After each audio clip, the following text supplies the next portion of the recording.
Real Virginia is proudly produced by the Virginia Farm Bureau Federation.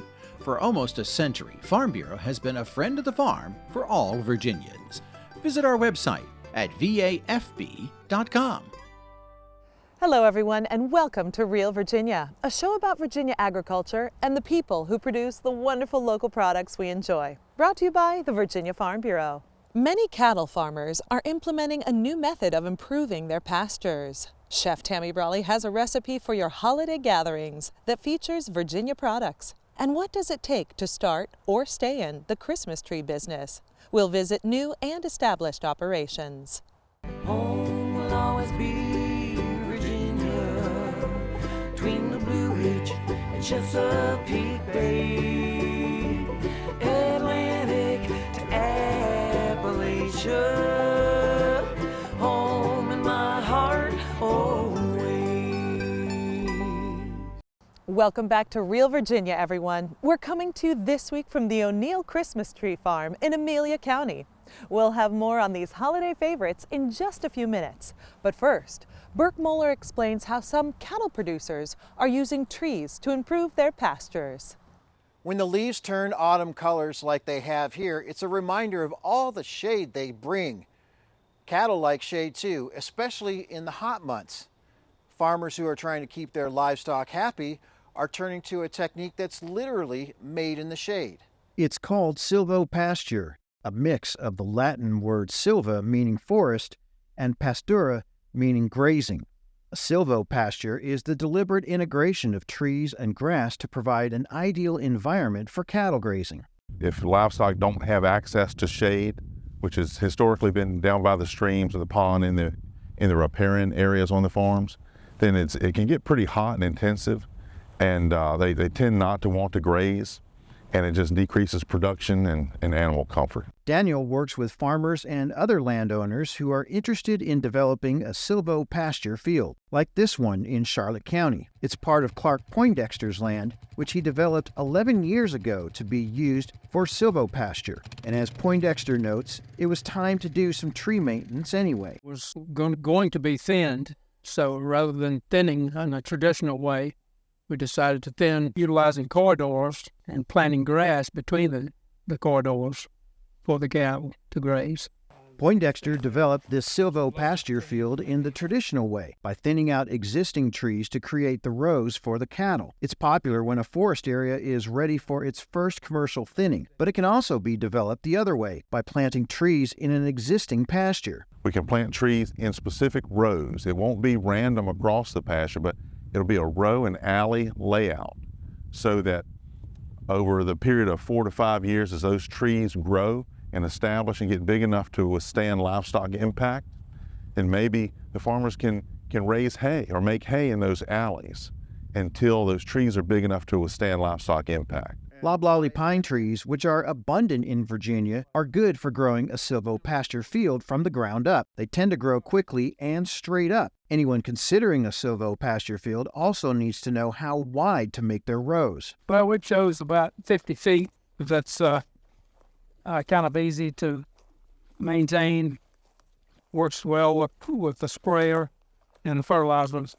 Drop down the litter spreader. All those things were taken into consideration when choosing that width. A silvopasture field has to provide enough shade to cool off livestock. It also needs the trees to be far enough apart to allow enough sunlight for the grass to grow. Like all living things when it gets hot, trees want some form of water. When the ground is saturated with trees, they take most of the moisture away from the grasslands, leaving them dry, brittle, and unappetizing to cows. An important distinction is silvopasture is not forest grazing.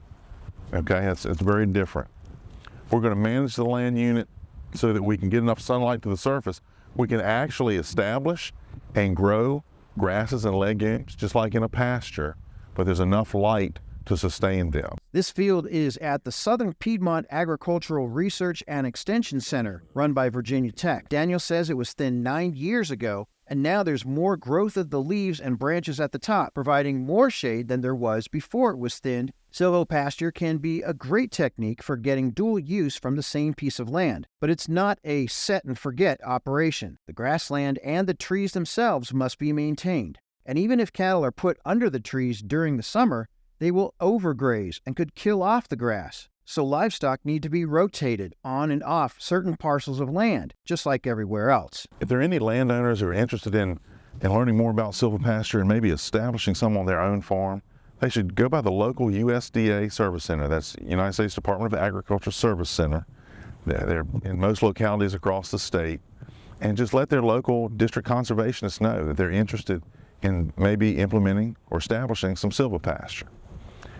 That district conservationist will then contact me. Silvopasture can be a win-win for the cattle. They get to eat the grass, and when it's hot out, they can cool off in the shade from the trees. And happy, well-fed cattle end up working out for the farmer as well. In Charlotte County, Virginia, I'm Burke Moeller reporting.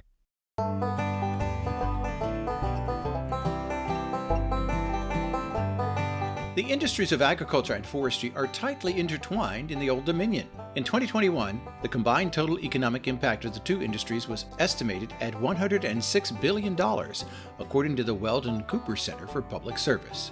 Agriculture industries accounted for $82.3 billion. All forest industries had a total economic impact of $23.6 billion. Cattle sales are the second largest factor on the livestock side of farm income. Timber harvesting has declined in the past 5 years, but it still generated $319 million in sales in 2021. I'm Mark Viette. Coming up on In the Garden, I'm going to talk about what you can do with your container plantings during the winter months. Stay with us. Farming is a rewarding way of life, but it can also be full of challenges. If you or someone you know is struggling, call or text the AgriStress helpline at 833-897-2473. It offers 24/7 access to professionals who can support someone in need and help find mental health services in your community. Please make the call, because healthy farms depend on healthy farm families. That's 833-897-2474.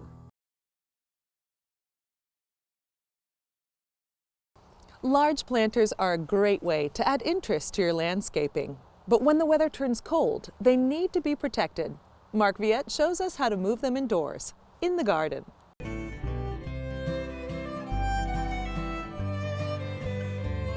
We have filled our containers here with annuals, perennials, ferns, hosta. In addition, we've even filled them with amaryllis bulbs.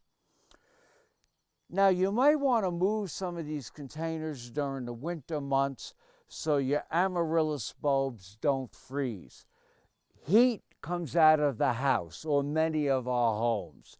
So you can move your containers against the wall of the home, and the heat will come out and keep the containers from freezing.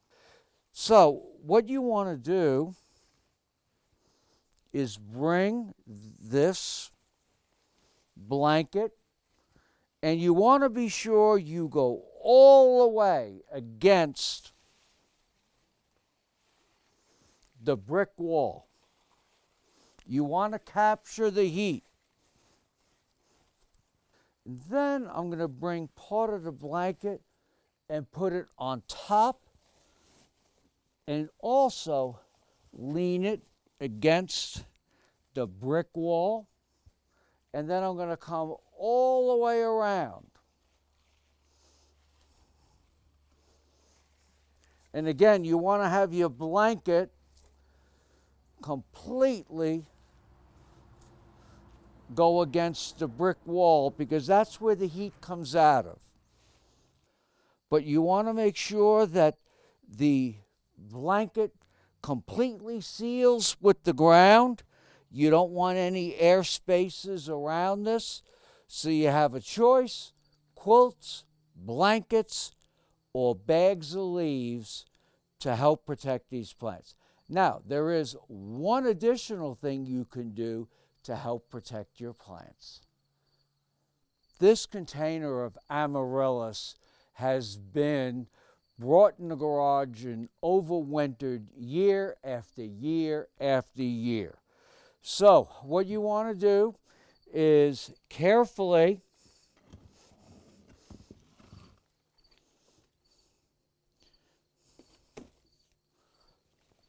bring this container. What I'm going to do with this is bring this into the garage where it really doesn't freeze or it doesn't get much below 25 degrees.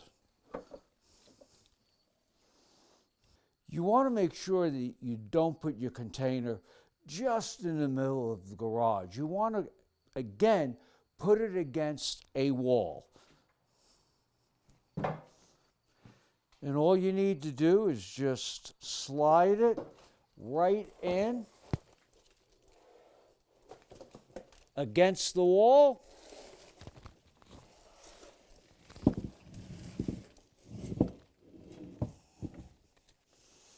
And if you need to put a blanket against this, it's easy to do. You can set a blanket against and around this. And these amaryllis will overwinter just like this. Next May, bring it right back outside, and it will bloom again and again for you. I'm Mark Viette. Join me next time in the garden. For more garden tips, go to inthegardenradio.com. Hi, I'm Chef Tammy Brawley. Coming up on Heart of the Home, a shiitake and walnut pate. We hope you'll stay with us. Our cow, she walks into the barn and she gets milked. Milk's taken from her and put through a chiller. And that milk's taken from body temperature of a cow, which is about 102.5, and dropped to 35 degrees and put straight onto a tractor trailer. And it goes straight to the plant the next day. So most of the milk that's sitting on your store shelves is probably less than 48 hours old.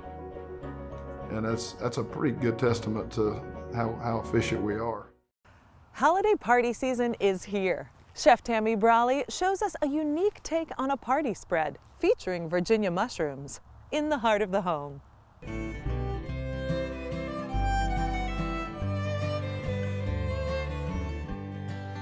Hi, I'm Chef Tammy Brawley from the Green Kitchen, and today on Heart of the Home, I'm going to show you guys how to make a delicious appetizer. This is a shiitake and walnut pate. Now, we say pate in quotation marks because patés are usually livers and various parts of the animal. Today, this is actually going to be a vegan recipe. It's delicious. I love using these flavors. And we're going to start out by turning our burner on. All right, to our burner, which does not take very long to warm up, we're going to add about a tablespoon or so of coconut oil. And we're going to add that to the pan.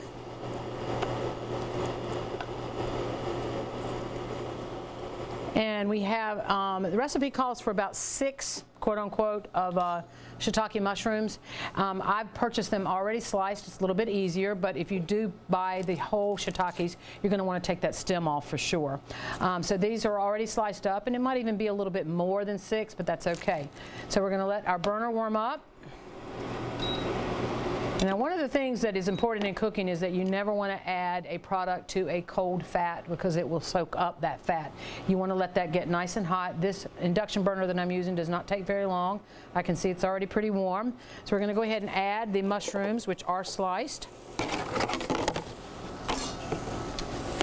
And we're going to want to just start sauteing them up a little bit. And this is probably going to take about 5 minutes or so. After you get them stirred up a little bit, you want to come back with a little bit of salt, a little bit of kosher salt, or coarse salt. And the salt will actually help to soften those mushrooms as well. So our mushrooms took about 5 minutes or so, sauteed in a little bit of coconut oil and a little bit of salt. We're going to let those cool off for just a few moments while we're going to start working on the remaining ingredients. I have about a cup of walnuts. These are raw walnuts, and I toasted them. And to toast any sort of nut, the best thing to do is to put them in a 350-degree oven on a dry sheet tray, and it takes about 8 minutes. And depending on the size of that nut, you want to be real careful that you don't let them burn. I can't tell you how many times I've walked over to a trash can and dumped burnt nuts. So you really want to make sure it's on a timer of some sort and check them.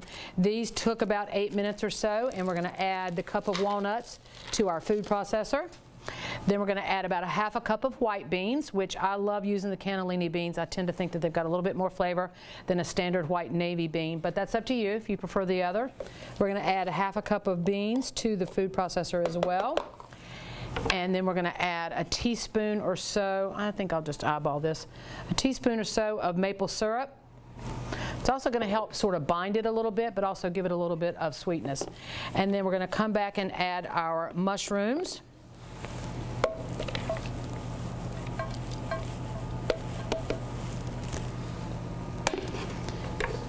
And we're going to turn this on.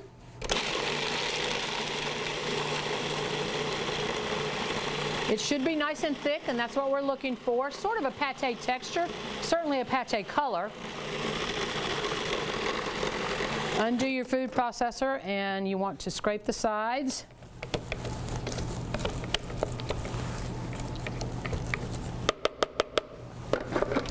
Come back and go again.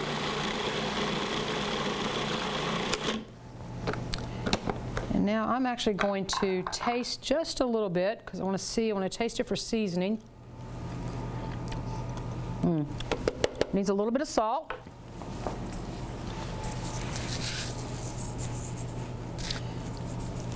And I think I'm going to hit it with a little bit of pepper too.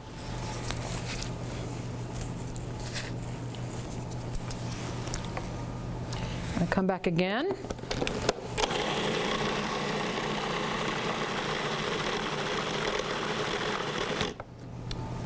All right, this looks delicious.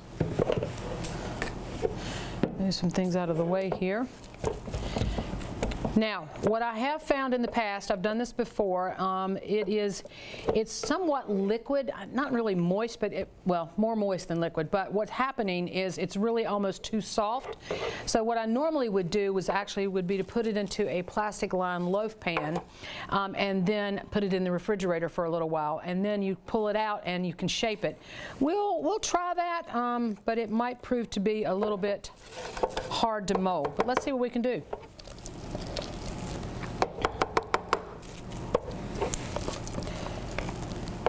You know, a lot of cooking is trial and error, and you learn from doing, that's for sure. And I am certainly no exception to that rule.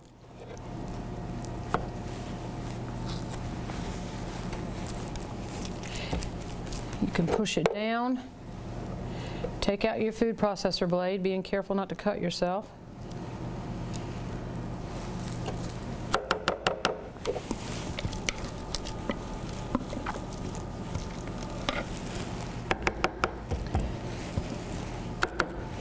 All right, move that out of the way. And we're just going to kind of come back with the plastic and the spatula. I'm going to push it down. Try to get it into the shape of the loaf pan, if at all possible. And you probably will have better success if you let this go into the refrigerator for about an hour or so before you serve. But let's see what we can do. I have a pretty platter here. I'm going to turn this upside down and invert it onto the platter.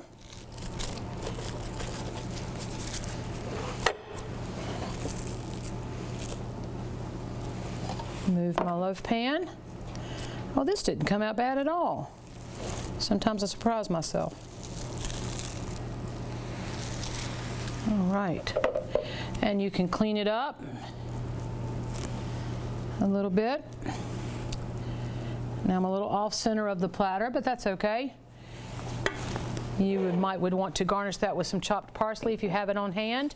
And then we're going to serve it with some delicious Firehook crackers. These crackers are actually made here in Virginia, I found out recently, and I love that. These are just sea salt crackers.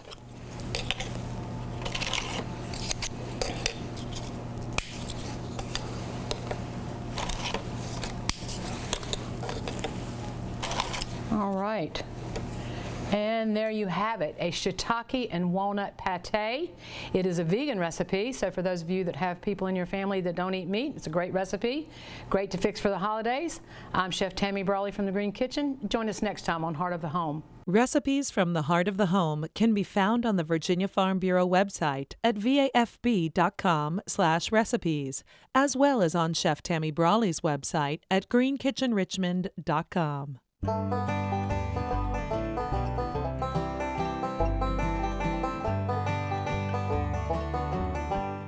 Growing shiitake mushrooms is a popular backyard hobby for some producers. All you need are a few oak logs, lots of shade and moisture, and some mushroom spawn. They are slow to grow, taking 4 to 6 months to reach harvest size, but they can bring $10 to $20 a pound. For other mushroom growers, this can be big business. In 2017, there were 41 Virginia mushroom growers, earning almost $761,000 from their crops. Mushrooms can be grown on a large scale in very small places. Many commercial growers have a simple warehouse where they raise their product. Many Virginians have a tradition of bringing fresh-cut Christmas trees into their homes for the holidays. Norm Hyde reports on this interesting seasonal business and how it requires a lot of patience. There are an estimated 1,400 Christmas tree growers in Virginia. With a peak sales season of only a few weeks, it's not a full-time business. For many growers, it's more of a love affair. What made me get into the Christmas tree? When my kids were younger, they're now grown, 20, 22. When they were younger, we went out to cut down our own Christmas trees, and we had a blast. Some of the farms we went to were smaller and some were bigger, but everyone we went to was just absolutely fun, and we had a great time. Those farms are dying off. People are retiring, people are just getting out of the business, and there's just not as many around. So I said, we've got this property, let's see what we can do with it. My dad started this farm back, I remember him planting them starting in '65. I was young. We started selling trees in '72. My father died 13 years ago, if I got my dates right in my head. My wife and I took the farm over 15 years ago, but I worked with him my entire life. I learned, but I didn't necessarily learn enough because I still had rather much learning to do as I got older and took it over myself. Both beginning tree grower Ricky Lapkin and veteran grower Timothy O'Neill know that raising trees is a year-round occupation. Planting them is a lot of work too. We've got 5 sections of trees that we're going to grow over the next 5 to 6 years. We're planting them one section at a time. It's roughly an acre per year. We calculated about 1,200 trees per acre. It took us a day of actual work with help from friends to subsoil, putting grooves in the ground, planting the trees, fertilizing. There were 5 of us out here that day. We got it all done. We started at 8 o'clock that morning in April, and we were finished by 3:30, 4 o'clock that afternoon. When you do it with a tractor, it's a much quicker process. Doing it one hole at a time with an auger or with a spade, we'd still be out here planting trees. America's fascination with fresh Christmas trees appears to be rebounding. About 25 to 30 million fresh-cut trees are sold nationwide each year. Despite the convenience of buying an artificial tree, Virginia growers are estimated to have gross sales of $20 to $30 million each year. Lapkin says that's one reason he's investing in a Christmas tree farm as a new side business. There's just not a lot of them out there anymore. People are retiring. People are just saying, there's nobody to take over the business anymore, and they're getting older and don't want to do it. But there's an organization called Virginia Christmas Tree Growers Association, and they're talking about, in conjunction with other state growers associations, how the small farms are coming back, the local ones where families can come and cut their own tree, enjoy more of the Christmas experience. We get so much joy from it. The energy when the people start coming on the farm is just so exciting. The adrenaline rush and just all the activity. We're kind of a no-frills farm. We don't do a whole lot of extras, but we really try to focus. Our motto is no frills, just fresh trees and friendly faces, and that's what we try to do. Is all of our volunteers just interact. Everybody wants to know who's an O'Neill, and and our family is very active in the farm, and the energy and the excitement is just wonderful. It just pumps us up, it carries us all year long. Getting started as a Christmas tree grower is not as simple as planting a few hundred trees.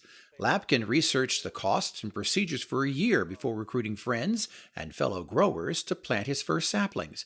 He's pleased to report that Virginia's Christmas tree grower community is very helpful and glad to give advice. Already, he's learned so much. So here's a beauty. I'm just going to clear them out a little bit. And look, we have a tree. And that, to me, is just a beautiful sight.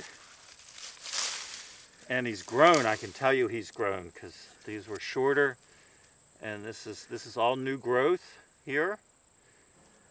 And they grow from the top, so they grow out from these buds. This is all new growth here. We've got a little bit of brown, but that's just a beautiful looking tree. One day, that's going to be in somebody's home. Lapkin says he's leaving his grass high the first few years to protect the small trees from predators like deer and birds.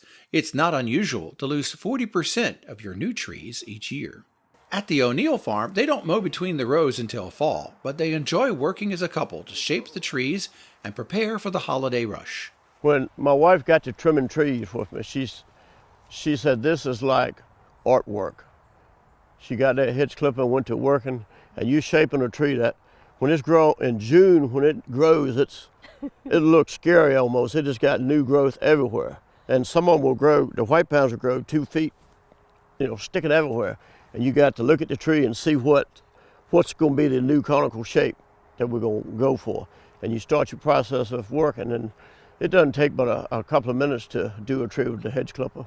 It can take 6 to 8 years to grow a Christmas tree to harvest size, so Lapkin won't be hosting guests until at least 2030. When I get home and I'm tired from work, I can go outside and either get on the tractor or the lawnmower, or go out and cut down a tree or trim trees, because it does take work to shape the trees during the year. But it's going to be something fun to do that's going to be different. It's great joy to work with my wife. We've had, working on 36 years of marriage, have had a tremendous relationship, still do. To get out here and work with her, in some ways, even though you're working and sweating hard, it's still like being on vacation, kind of. The O'Neills hope to sell about 500 trees this year. If you're interested in acquiring your own choose and cut tree, visit the Virginia Christmas Tree Growers Association website or go to virginiagrown.com for the latest list of growers near you. Reporting from Richmond, Virginia, I'm Norm Hyde. We're so glad you could join us this week to celebrate all the bounty Virginia has to offer. From the kitchen to your home and garden to our beautiful wide open spaces, we are proud to say that this is Real Virginia. For everyone from the Virginia Farm Bureau, thanks for watching. Make it a great week.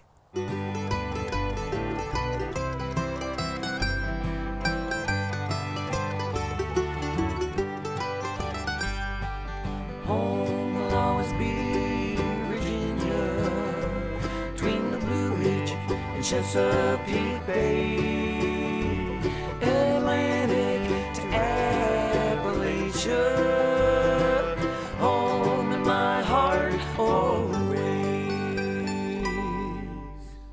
Every spring and fall, Virginia farmers and other motorists nearly collide on rural roads. Sometimes these collisions can be dangerous or even fatal when a car traveling 55 miles an hour suddenly meets much slower moving farm equipment. The odds of a collision shoot up. Farm equipment operators are required to display a slow-moving vehicle emblem when they're on a public road. When you see that, slow down. Give them plenty of space to do their job. This message brought to you by the Virginia Farm Bureau Federation Safety Advisory Committee.